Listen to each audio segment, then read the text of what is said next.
Tuhan bersamamu. Dan bersama roh. Inilah Injil suci menurut Yohanes. Dimuliakanlah Tuhan. Dalam percakapannya dengan Nikodemus, Yesus berkata, "Tidak ada seorang pun yang telah naik ke surga selain Dia yang telah turun dari surga, yaitu Anak Manusia. Dan sama seperti Musa meninggikan ular di padang gurun, demikian juga Anak Manusia harus ditinggikan, supaya setiap orang yang percaya kepadanya beroleh hidup yang kekal. Karena begitu besar kasih Allah akan dunia ini, sehingga Ia telah mengaruniakan Anaknya yang tunggal, supaya setiap orang yang percaya kepadanya tidak binasa, melainkan oleh hidup kekal. Sebab Allah Anaknya ke dalam dunia bukan untuk menghakimi dunia, melainkan untuk menyelamatkannya." Demikianlah Injil Tuhan. Terpujilah Kristus.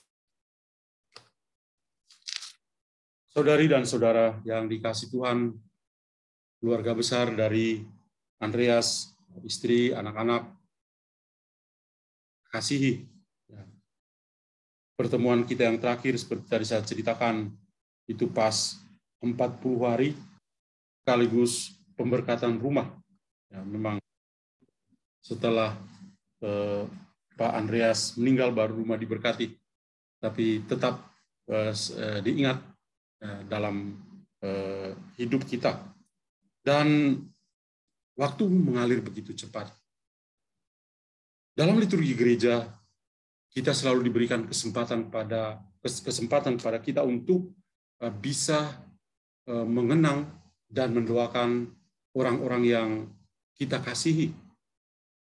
Ada 3 hari itu untuk bahwa Tuhan Yesus yang kita imani, Dia pada hari ketiga bangkit dengan mulia. Ada 7 hari yang membuat kita mengenang bagaimana Allah kita itu menciptakan segala sesuatu, dan pada hari ke-7 Dia beristirahat. Dan kita semua diarahkan supaya saudara-saudara kita yang meninggal dunia dalam Kristus itu bisa memperoleh tempat istirahat yang abadi. Itu yang menjadi doa kita pada hari yang ke-7. Pada hari yang ke-40, doa kita adalah supaya Tuhan yang Maha Baik tetaplah menjadi Allah yang memelihara, menopang, dan juga Allah yang benar-benar memurnikan orang pilihan untuk bisa menikmati kebahagiaan. Lalu ada hari yang ke-100, dan sekarang ini 1 tahun. Ya. 1 tahun itu secara liturgis kita semua dibantu untuk mengerti rencana Allah, yakni Allah itu sebagai pembebas bagi kita semua. Allah yang membebaskan, Allah yang melepaskan kita dari belenggu-belenggu, dari sakit penyakit, dari pergumulan kehidupan kita, dan menjadi pribadi yang bebas di hadiratnya. Dan itu tidak hanya berlaku untuk kita yang hidup, tapi mereka yang sudah meninggal dunia juga, pada hari yang 100 itu membantu kita untuk mendoakan mereka, supaya mereka juga bisa mendapatkan pembebasan, anugerah pembebasan dari dosa-dosa yang mereka lakukan sepanjang hidup mereka, dan juga semoga itu menjadi waktu yang tepat, ya, tahun rahmat bagi mereka untuk bisa mendapatkan pembebasan sepenuhnya dari Tuhan. Jadi ya, hari-hari yang kita kenang, ya, dari hari ke-3 sampai 1 tahun, nanti masih ada 2 tahun, ada 3 tahun atau 1000 hari, dan seterusnya. Gereja menyiapkan waktu-waktu seperti ini untuk membantu kita mengerti dengan baik bahwa kita semua itu masih punya ikatan batin. Bukan hanya dengan orang-orang hidup, dengan orang-orang yang sudah meninggal dunia. Kenapa demikian? Karena kita mengimani seorang Allah yang hidup. Orang-orang hidup. Oleh karena itu, entahlah mereka tinggal dunia, tapi ikatan batin kita, ikatan iman kita dengan mereka, itu tidak akan hilang. Selalu diberikan kesempatan.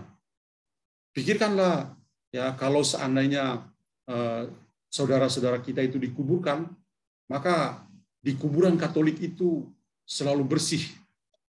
Karena orang rajin pergi berziarah ke kubur, rajin membersihkan kuburnya. Karena kubur itu ketika dalam pemakaman, pastor juga memberkati kubur itu menjadi tempat yang kudus untuk orang yang meninggal dunia, berbaring untuk terakhir kalinya di situ. Atau ketika kita pergi dan membersihkan, memerciki dengan air berkat, ya, sebagai tanda bahwa memang mereka ada di kubur, di makam mereka, tapi persekutuan antara kita yang hidup dan yang mati itu tidak akan putus. Kita semua sebagai orang-orang yang dibaptis memiliki Tuhan yang sama, dan seperti saya katakan tadi, Tuhan yang kita imani sebagai Allah orang-orang hidup. Pada hari ini kita juga merayakan Pesta Salib Suci. Dan kita mendengar bacaan-bacaan kitab suci yang di bacaan pertama cerita tentang bangsa Israel dalam perjalanan menuju ke tanah terjanji. Dan sepanjang perjalanan mereka selama 40 tahun itu diisi dengan omelan-omelan, diisi dengan bersungut-sungut kepada Tuhan. Apa yang mereka perbincangkan atau mereka bersungut-sungut tentang apa? Sederhana sekali. Mereka bersungut-sungut tentang makanan dan minuman. Mereka protes kepada Musa. Musa, kenapa Anda membawa kami ke tempat yang kering begini? Anda tahu bahwa ketika di Mesir, kami itu duduk mengelilingi kuali, ada ikannya, ada mentimunnya, ada bawang bombainya, ada bawang merahnya, dan kami makan sampai kenyang. Di padang gurun kami tidak makan apa-apa. Kami sudah muak dengan mana yang diberikan oleh Tuhan, karena merasa sudah tidak enak lagi, ya, mana yang diberikan Tuhan. Dan apa yang dilakukan Tuhan? Tuhan menghukum mereka. Di padang gurun itu hewan-hewan yang kalau menggigit langsung mematikan adalah kalajengking. Kalajengking di padang gurun warnanya hitam. Wah, kalau dia gigit satu kali langsung tewas. Tidak ada kompromi. Nah, kita punya di sini yang kalajengking kecil, kalau menggigit saja ada yang sampai demam. Ini, ya, punya racun yang luar biasa. Ular tedung adalah ular kobra. Jika mereka bersungut-sungut kepada Tuhan melalui Musa, Tuhan memberikan pelajaran kepada mereka. Tuhan memurnikan kehidupan. Dengan apa? Ular tedung itu memagut mereka. Dan banyak di dunia. Dan ketika menyaksikan peristiwa itu, apa yang dilakukan? Musa berdoa kepada Tuhan. Tuhan, jangan menewaskan saudara-saudara saya di sini. Karena mereka belum masuk ke tanah yang Engkau janjikan. Lalu Tuhan meminta kepada Musa, kalau begitu, silakan ambil tembaga, buatlah seperti ular, lalu lilitkanlah di sebuah tiang, pancangkan yang itu di tempat yang tinggi, dan sampaikan kepada umat Israel, siapa yang dipatok oleh ular kobra, cukup dengan memandang ke ular tembaga itu, lalu dia akan sembuh. Ternyata ajaib. Setiap orang yang dipatok oleh kobra, mereka hanya memandang kepada patung ular tembaga, dan mereka menjadi sembuh. Nah, kisah ini bukan hanya sebuah kisah belaka, cerita belaka. Bukan sebuah legenda, ya. Tetapi benar-benar sebuah pengalaman pahit yang dirasakan oleh orang Israel di padang gurun. Yesus itu mengingat cerita. Maka ketika dia menjelaskan tentang misinya di dunia ini, ya, dia menjelaskan kepada Nikodemus tentang pengalaman yang pernah dialami oleh bangsa Israel di padang gurun. Dia mengatakan sama seperti Musa meninggalkan ular di padang gurun, dan setiap orang yang melihat ya, bagi itu mereka menjadi selamat. Demikian juga pada saat yang tepat orang akan meninggikan anak manusia. Memandang anak manusia yang ditinggikan itu bagi kita yang ditinggikan adalah dalam peristiwa penyaliban. Apa yang kita dengar dalam bacaan kedua tadi, ketika Santo Paulus mengatakan bahwa Yesus itu mengosongkan diri, merendahkan diri, bahkan disalibkan dan wafat di kayu salib. Saat meninggikan diri adalah saat di mana anak manusia ditinggikan adalah saat di mana dia disalibkan dan semua orang memandang dia yang tersalib. Nah, lalu apa hubungan pesta ini dengan 1 tahun kita mengenang saudara kita Andreas? Kita percaya bahwa dengan memandang salib kita memperoleh keselamatan. In cruce salus dalam bahasa Latin. Dan itu betul. Kita memulai segala aktivitas kita dengan membuat tanda kemenangan, tanda salib. Dan saya yakin bahwa sepanjang hidupnya Andreas juga membuat tanda salib. Dan tidak disadari, ya, tanda salib yang kita lakukan adalah tanda kemenangan, dan pada salib itulah ada kasih, pada salib itulah ada kemenangan. Bacaan-bacaan kitab suci yang tadi kita dengar, seperti bacaan pertama, orang yang dipagut ular meninggal dunia, tapi ketika yang lain dipagut dan memandang kepada ular tembaga, mereka menjadi selamat. Dan saya juga yakin bahwa pengalaman akan Allah yang pernah dialami oleh Andreas adalah ketika dia berdoa, ketika dia pergi ke gereja, dia juga punya banyak kesempatan untuk memandang Kristus yang tersalib, melihat Yesus yang tersalib. Saya yakin bahwa ketika Andreas masih hidup, dia jalan salib juga. Dia mengatakan dalam doa, sebab dengan salib sucimu, engkau telah menebus dunia. Dan itulah ya pengalaman iman yang menyelamatkan. Sekali lagi, pengalaman iman yang menyelamatkan.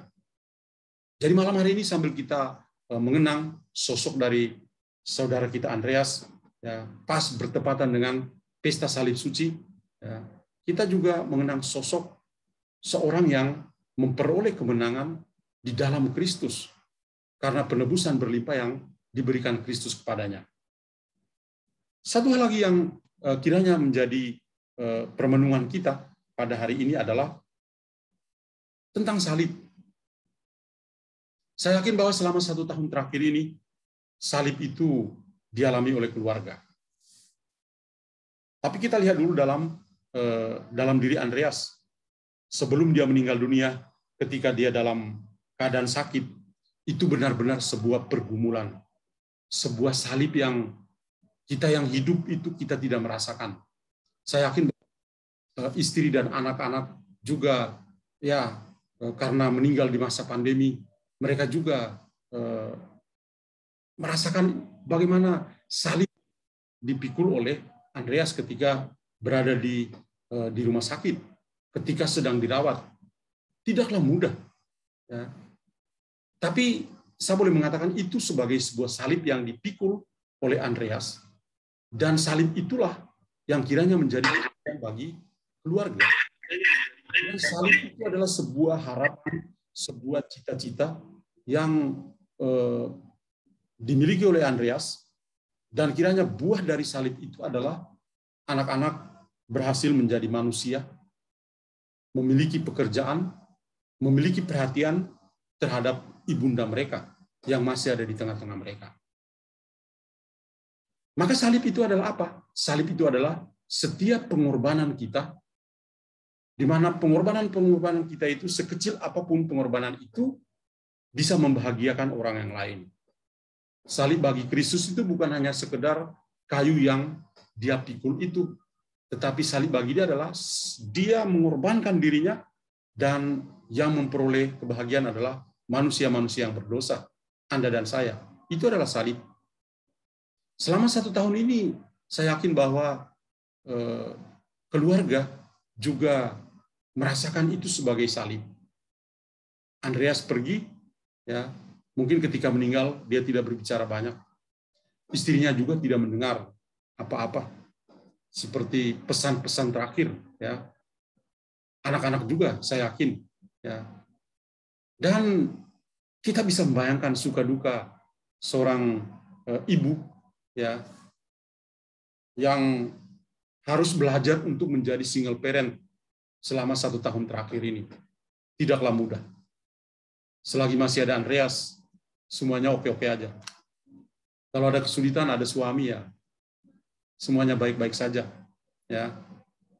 Tetapi bayangkan, ya, kita sahabat-sahabat mereka, ya, kita bisa membayangkan 1 tahun terakhir ini bagaimana dia bergumul sebagai single parent untuk mengurus anak-anak yang mulai remaja, ya, dalam hal tertentu mulai nakal-nakal. Ya, sulit untuk kita yang lain membayangkan seperti itu. Kalau saja ada kursus menjadi single parent, mungkin orang itu kursus duluan baru menghayatinya. Tapi ini semua datang dalam kehidupan yang normal. Jadi saya melihat itu sebagai sebuah salib yang kalau kita melihat, kalau kita mau mengatakan ini betul-betul istrinya Andreas dan juga anak-anak itu merasa yang namanya salib itu betul-betul terjadi. Bagaimana masing-masing mereka harus bergumul, berjuang untuk survive di masa pandemi ini. Dan ya, puji Tuhan, malam hari ini kita bisa melihat mereka sehat walafiat, ya. Tetapi bahwa mereka punya ingatan-ingatan dengan Andreas, ya, penderitaan mereka yang mereka rasakan, ya, betul-betul bagian mereka. Itu sebabnya doa kita malam hari ini juga mau supaya Tuhan yang Maha Baik memberikan kepada mereka anugerah supaya bisa survive, supaya cita-cita mulia dari Andreas yang masa depan yang baik dan bisa membahagiakan, paling kurang membahagiakan ibunda mereka ketika dia memasuki usia senja, sudah menjadi oma-oma di masa depan, kiranya dia bisa menjadi bahagia. Bukan begitu, ya? Semoga, ya. Dan saya tutup pemilih ini dengan memutar, ya,